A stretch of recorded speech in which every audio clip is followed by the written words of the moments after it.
There's just so much. You're listening to a Mamamia podcast. Mamamia acknowledges the traditional owners of land and waters that this podcast is recorded on.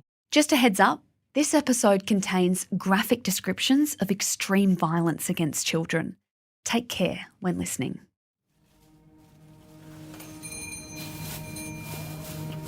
It's an ordinary Tuesday morning in May 1965. And John is going about his duties at a Darwin post office when he notices a smell. Following his nose, he finds his way to a nondescript brown package tucked amongst the piles of post. It smells foul, like decay, and it appears to be weeping. The package has been sent from the Russell Street post office in Melbourne. It was posted more than 8 days ago, and the recipient, a J. Anderson, has failed to collect it. The smell now overwhelming, John tentatively opens it up. What he finds inside is so shocking, so horrible, it leaves him in a state worse than shock. A deceased newborn baby boy wrapped in newspaper. He is naked and still has his umbilical cord attached. Something is wrapped tightly around his neck. He could have only been a few hours old when he died. It's a case that has sickened everyone who worked on it. A crime so putrid and horrifying, it's hard to even talk about. 60 years later, there are new leads in the case. Finally, after all this time, we might be on the precipice of finding out who the little boy at the Darwin post office was, where he came from, who murdered him, and who carried out the macabre act of posting his tiny remains across the country.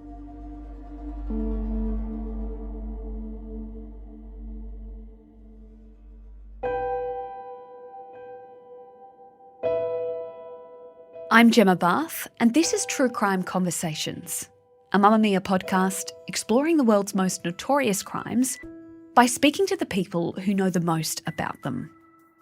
There's no statute of limitations when it comes to investigating murder in Australia. And right now, there are 750 unidentified human remains in our country alone. That's why it's so important to keep sifting through the cold cases of previous decades. Because advances in technology are helping police not only identify these people, but charge those who murdered them. Most notably, this is how police finally caught the Golden State Killer in 2018, arresting and charging Joseph James D'Angelo on 13 counts of murder dating as far back as 1974, after Californian police matched DNA to public genealogy databases. Here in Australia, we've had success ourselves. In May this year, a man was found guilty of murdering 7-year-old Nikki Allen in 1992, after police found his DNA on her clothing in multiple areas. Former police officer turned journalist, Meni Karutis, is our guest today, and he's been looking into the mystery of the little boy found in the mailbag in Darwin in 1965 in the hopes of finally finding answers. This year, he released a podcast episode about it on his show, The Missing Australia. What he uncovered in his research saw a potential relative of the unknown child come forward to provide DNA evidence which led to the baby being exhumed for further investigation. It very well could be the latest unsolved mystery we're able to finally solve. Meni joins us now.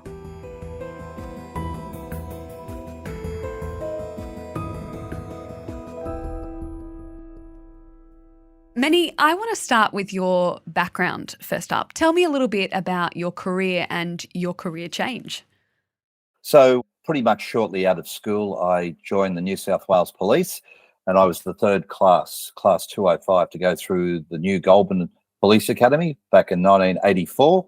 Back then we did 11 weeks, and then you got given your badge and your gun and your uniform, and you went out onto the street. And just before we graduated, I asked to go to Darlinghurst Police Station, which was sort of renowned as, a pretty busy station right in the city. And I was very keen to learn. So I went to Darlinghurst, and then King's Cross, and I progressed to plainclothes, Darlinghurst and King's Cross detectives. And yeah, I remained in the police till I think the early 90s, so about 7 years. And then I was very fortunate. I appeared on the 7:30 report in relation to a police type incident that occurred. And someone saw me on the 7:30 report, a producer who was putting together a new tabloid show called Hard Copy for Channel 10. And they got one of their staff to call me a couple of days later, and I hung the phone up because they said, "Oh, we're doing a new show. I want you to be a reporter." And I thought someone having a lend of me, but thankfully it wasn't. And I went and had a meeting, and I said, "Oh, do I need to do a screen test?" Because you watch the movies, they always want you to do a screen test. And they said, "No, we'll let you know. We get the final word from 10 in about a week." And then they called me and offered me a job. So I left the police and got into television. It's a very unique change of scene to go from a cop shop to a studio. What kind of stories are you passionate about telling? Look, I've worked in television for a long time. I've worked on Current Affair and Today Tonight, so I've done the nightly Current Affairs. I did border security for a couple of years. I made a couple of 2 one-hour documentaries on the New South Wales prison system, and I've done a number of crime shows. I mean, crime has always interested me, but I think the show that I got most enjoyment and probably fulfillment out of was a program called Missing Persons Unit, and I worked across 4 of the 5 series of that. And I saw firsthand, really close up then, what happens to the families of people who go missing and they have no answers. And that really struck with me. And I guess that's why I've sort of become a bit of an advocate, because I think it's a really important issue. So I try and get these stories out in the public domain, because if someone goes missing, we'll hear about it, as I'm sure you know, for a few days on the news, and then it just dies down, because once the leads dry up, or if police have no leads, it becomes a cold case. We may hear about it, again, if it's selected during Missing Persons Week, which is once a year. So my role is I'm very passionate about those cases, and I think it's important to keep them in the public domain. The story we're talking about today, it was talked about at the time as the baby in the mailbag. That was the phrase that was used. What drew you to reinvestigating this one? I just returned from living overseas. It was around 2017, and the television landscape had changed and everyone was doing podcasts, or they were just starting. I thought, well, I'll do a podcast on missing persons cases. And I built up a very good relationship with the lady who was head of the National Missing Persons Coordination Centre, a lady called Maria Simoncini. And Maria, annually, all the police from the various missing persons units around the different police forces around Australia, they get together for a conference. And they were having a conference in Darwin, and she invited me to go up and give a talk. And it was a good opportunity for me to meet police who I would hopefully be dealing with by doing stories. And I went up there and had a chat and met them, and we all went out for dinner that evening. And I was talking to the gentleman who was running the Northern Territory Missing Persons Unit. And I said, "Mate, any bizarre or good stories, And he said, "Mate, it's just landed across my desk. It's a cold case, so I haven't really looked into it." And he told me about it, just very briefly, that a baby had been mailed from Melbourne to Darwin. So when I got back home, I found a couple of articles on it. And then I wanted to do it back then. But as things happened, that got put on the back burner as far as the police went. And then earlier this year, I thought, no, I've been waiting a long time to do this story. So I looked into it again, and I was fortunate enough I was able to track down Denver Marchant, who was the first officer on the scene, and I believe the only officer still alive. And I went and interviewed him, and it just went from there. Let's revisit the story a little bit through Denver's eyes, given that he, has a first-person account of what happened. Take us back to May 11, 1965. What did Denver happen upon that day? Well, he was just a young constable then, and being Darwin, you did pretty much everything. Back then they didn't have, like police do now, specialist units. I mean, they had detectives in uniform, but they didn't have like separate forensics or separate, fingerprints and stuff. So he was called in by his boss and told to go down to the Nucky Street post office in Darwin. That the postal clerk, a gentleman called John Polishek, had rung up and there was something going on, but he was very scant on details. And when he got down there, he saw John, and John was very upset, very sort of worried. And he took him to the back of the post office and showed him a package that he'd opened up. And Denver was, I guess, shocked to discover a newborn baby boy in the package who still had the umbilical cord attached. On closer examination, he discovered that there was a stocking and it had been wrapped around the child's neck 3 or 4 times very tightly. I remember Denver telling me that the diameter of the child's neck was only about an inch. You can just imagine. So it was pretty shocking. Denver, I think, he sort of handled the scene pretty good, but not Mr. Polishek. So Denver took photos, and then the baby's body was taken to the morgue. And then I think 1 or 2 days later, there was an autopsy, and Denver attended the autopsy. Autopsies are a very routine part of the job when you work in policing. How did this particular one affect those involved? Well, look, it didn't play out good. Like John Polishek, the doctor who was on duty that did the autopsy, Denver told me that he was really shocked by it all and felt quite unwell. Now, I guess that's saying something when, a guy who's obviously done many autopsies. I think the first thing where it's difficult to deal with is you're dealing with a newborn child, and that would be something really quite horrible. Back in those days, it would have taken, I think, a week or 8 days for the package to get to Darwin. And then it laid there for a number of days because they waited for the person it was addressed to, Jay Anderson, to pick it up. And they never picked it up. He then became suspicious because of the smell and some weeping. So it was fairly decomposed. The autopsy told police in particular that the child had taken a breath. So the child was alive. They found air in the lungs. But shortly after taking his first breath, the child was strangled with that stocking. I know the doctor struggled to carry out this autopsy, but what about Denver? How has it affected him being so involved? Look, Denver did almost 40 years in law enforcement, 34, 35, I think, in Darwin. As he told me, he's been to hundreds of autopsies, including 4 police who were murdered in the Northern Territory and friends of his. So I think, not that you get used to it, but it's part of the process of conducting an investigation.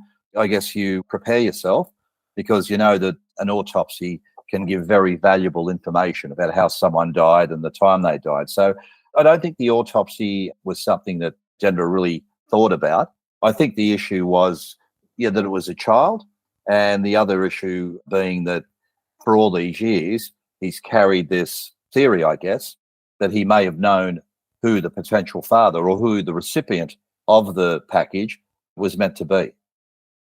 Let's talk a little bit more about how the boy died or what was found during that autopsy. You mentioned that there was the stocking and they worked out that he'd had a last breath. Was there anything else, any other clues that they could go by? No, I asked Denver about fingerprints and things like that. And obviously long before DNA, so we didn't know about that. But no, there were no fingerprints. The baby had been wrapped in newspapers. So they were able to, from there, determine the time it died because of the date on the newspaper and the ads that appeared in the paper. But then it had just been wrapped in. Back in those days, if you sent something away, they didn't have those, self-sealing little packages and boxes they have now.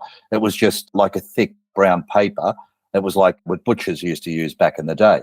So it'd been wrapped in newspapers and then in the larger brown paper. And then I think from memory, there were 6 penny stamps that were put on it.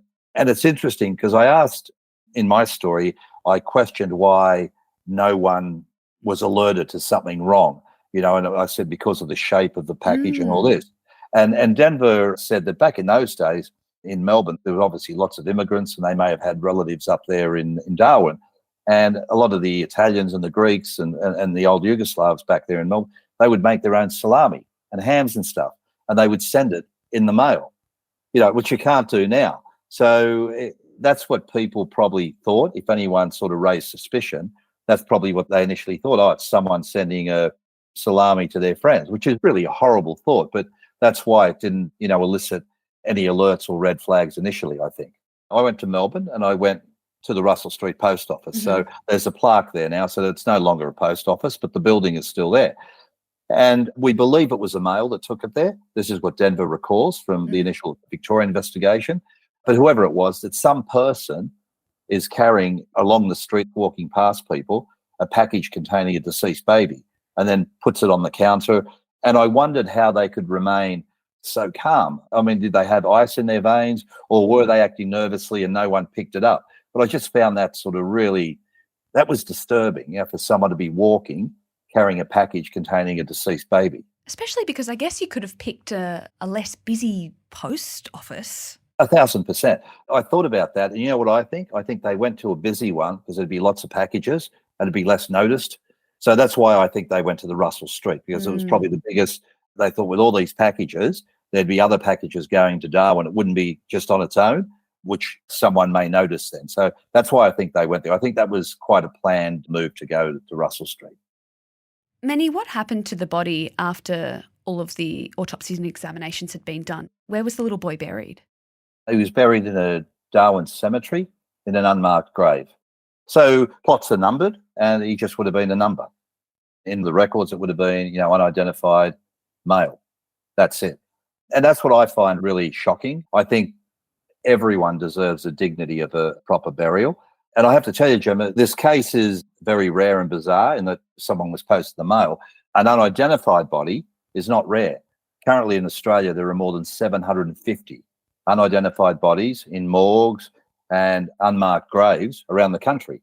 And that's shocking. That's 750 people that no one seems to have missed, that have died and no one cares.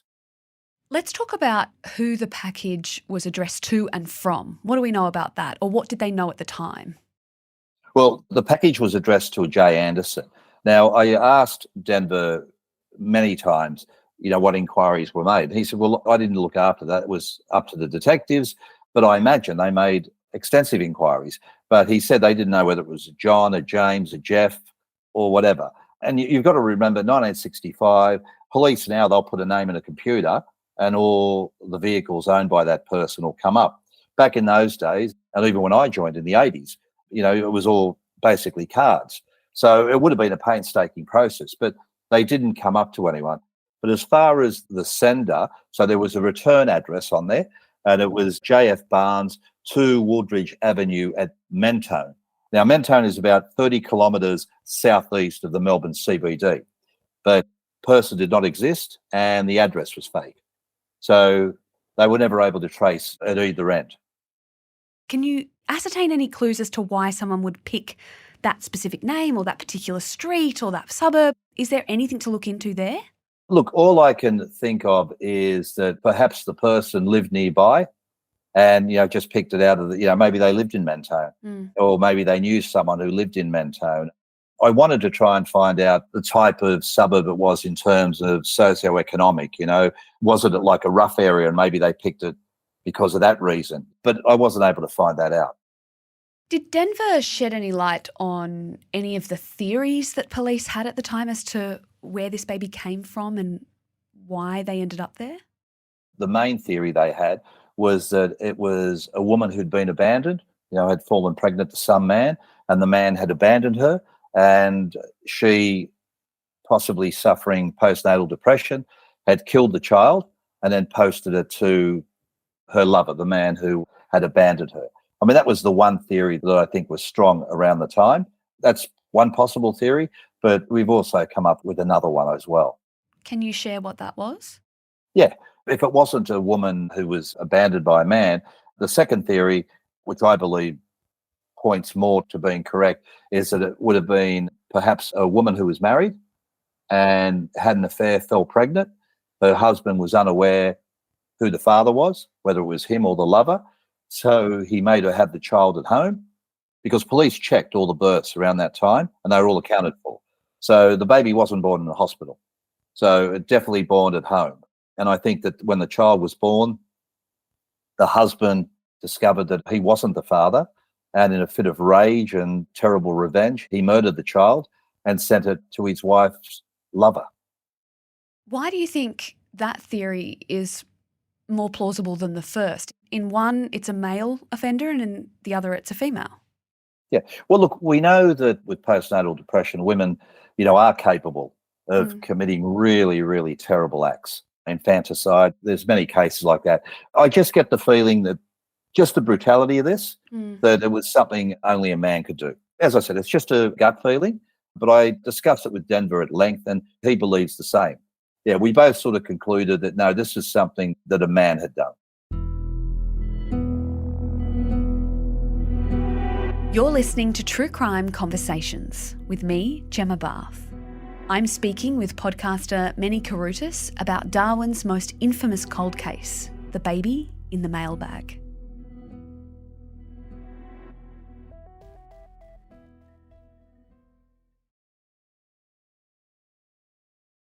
Looking at this case now and seeing in retrospect what police did at the time, do you think it was properly and thoroughly investigated? Oh, look, I think based on the resources they had, yeah, for sure. It's just one of those things. I mean, we didn't have DNA. I mean, if it was DNA, obviously they could have picked up DNA.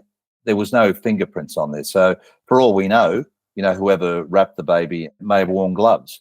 We don't know what they've done because you didn't have just one police force looking. There was the Victorian Police and Northern Territory Police. So, you had a lot of resources, but I guess scientifically we weren't that advanced. That's what happens. And I'm sure they went to that address in Mentone, and I'm sure the Victorian Police would have done a lot of door knocking. I wouldn't be surprised if they knocked on every door in Mentone trying to find out. So, and same up in Darwin. Darwin was a small place then, but it's very much like it is now. It's very transient. You've got people coming in, people going out. It's very transient. So I wouldn't be critical of the investigation. I think they both did, what they could. Does it get tricky, though, working across two jurisdictions when there's two different police forces involved? Who's in charge here? Is it where the body ended up, or is it where the body was sent from? From my understanding, the Northern Territory Police have taken the lead on it now because they've exhumed the baby's body, etc. But the child was killed in Victoria. So it's a Victorian murder, and murder is one of those few crimes where there's no statute of limitation. So, no matter how many years pass, you can still be charged with murder. So, yeah, it occurred there in Melbourne, but look, they're working together, and I think they're working together quite well. And it's one of those things, if Northern Territory, whatever information they get, they'll pass on to the Victorian Police, who do have courage of it because the murder occurred there, and then they'll go from there. Last year, the Northern Territory Police applied to the coroner to exhume the baby's body and get his DNA. Did anything spark that renewed interest? Yeah, so when I got onto the case, I contacted the Northern Territory Police, and I discovered that they had applied to exhume the baby's body, but it was Deputy Coroner Kelvin Curry had said no. And when I was preparing my story, I contacted Mr. Curry to ask for an interview, but they don't give interviews, just part of the Attorney General's procedures. But I asked him because I wanted to be correct on what had happened. And I asked him about why they didn't exhume the child's body. And he said that the request was declined on the information presented at the time, and that they needed further information to be provided, and that it was up to the investigating police to provide reasons that are sufficient for the coroner to reasonably believe that it's necessary for the investigation. So you can imagine exhuming a body is a really big deal, right? Even an unidentified body. So I guess when they made the first application, there was not enough information there to convince the coroner that exhuming the child's body would lead to the investigation going forward. But then after we did the podcast, we got some information, they reapplied, and the coroner this time said yes. Let's talk about that, because Denver had a name and he told you about this person. This was the first time this information had been publicly shared, right? Can you tell us about who he thought that package might have been meant for? Denver had been interviewed many times over the years about this, but he'd never shared, I guess, his own personal theory about it. And, we got on really, really well. And, maybe it was because I was an ex-police, I don't know, but we got on quite well.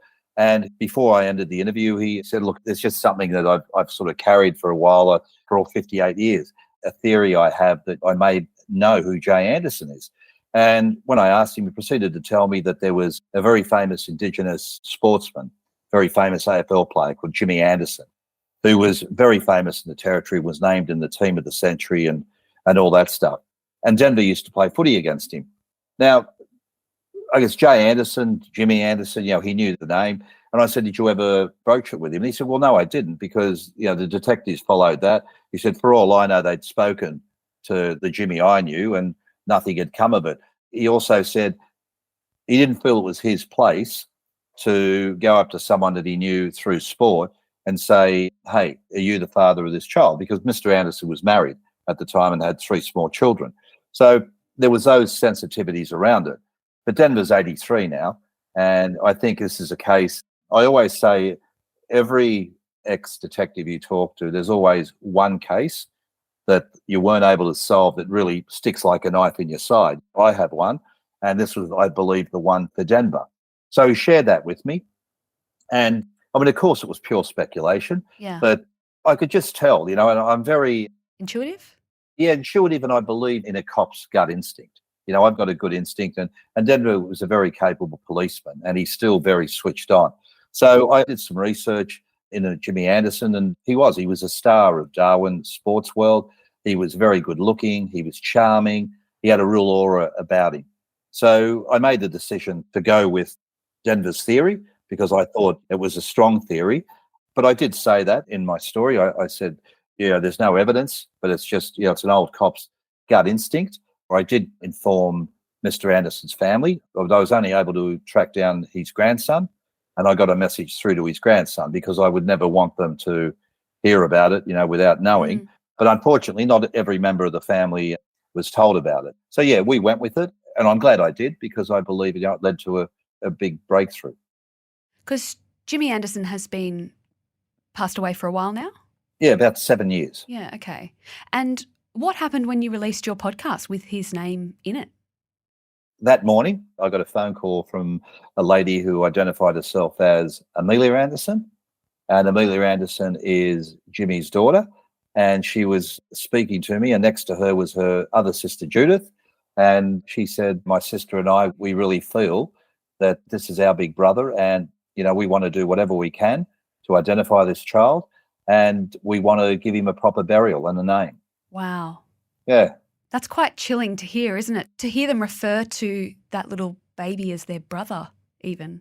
Yeah. And look, I have to say, Amelia coming forward, she displayed a lot of courage because not many families would want to unearth, potential, whatever you want to call it, scandal, let's say, from the past. Because, Mr. Anderson was married at the time, etc.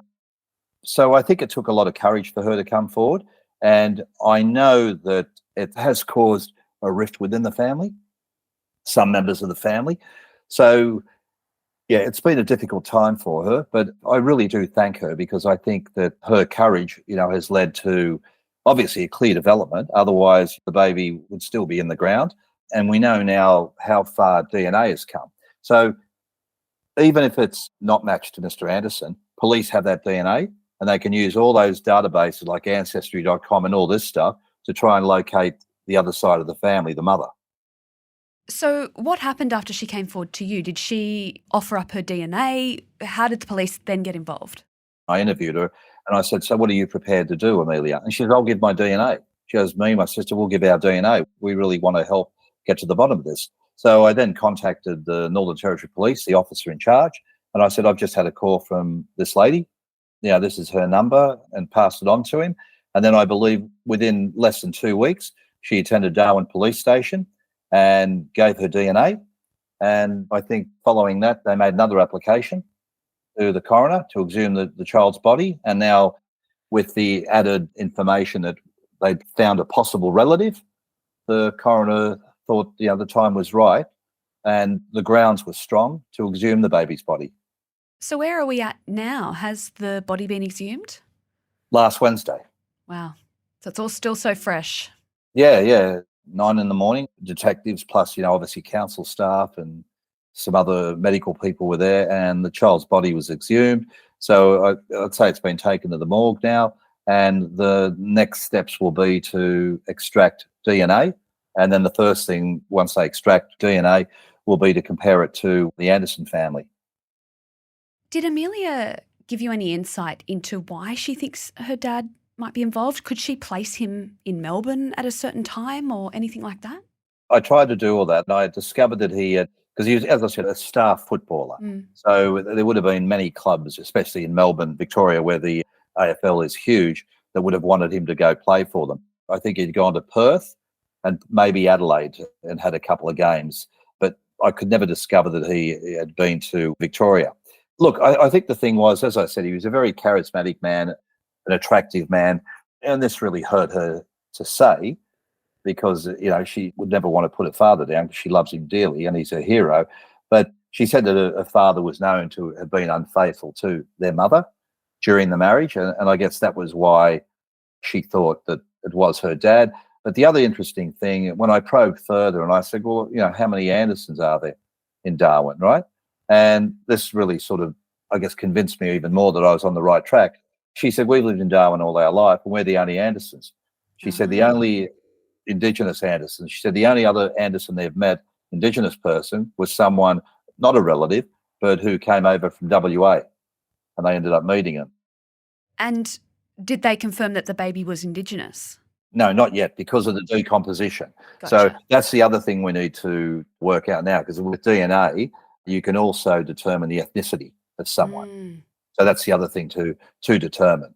But I guess that goes with my theory that it could have been the husband, the wronged husband who killed the child, that when the child was born, he saw that it had dark skin, and that told him that it wasn't his child. As I said, it's a theory at this stage, but no, we couldn't determine the ethnicity of the child because of the decomposition. Obviously, when you were a cop, you were used to kind of solving crimes, but now you're still doing it as a journo. How does it feel to potentially have helped find closure for this family? Fantastic.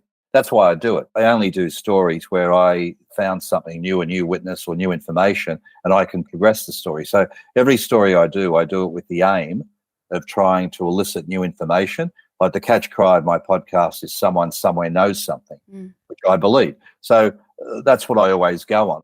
There are people out there in nearly all these missing persons cases that know something. And all I'm trying to do, I'm not trying to do the job of the police, but the police can't concentrate on one story, or one case. They've got so much to do. They're so busy. So I try and put it back in the public domain, and then I make an appeal. Please, pick up the phone. Please call Crime Stoppers. Please tell police what information you know. And police can only progress something if they get information. And we know, we see it all the time when police do public appeals, for information. So police rely on the public assistance. And, that's all I'm doing. I'm putting it out there so it gets fresh in someone's mind, in the hope that someone who knows something is going to pick up the phone and do the right thing. And it leads to, a case being solved. Do you think there are more people out there with answers? Yeah, if anyone has any information, when they know something, it doesn't matter how minute they think it is. They may even think it's unimportant. But I always say to people, let the experts, let the police decide. Tell them, because when police are doing investigations, so much information comes through which is not relevant. Right? But the thing is, it's just as important to eliminate as it is to confirm. So that's what I say. If you have any information, no matter how minimal it is, call the police and tell them, and then they'll decide. Let the police decide if it's crucial or if it's involved in this matter.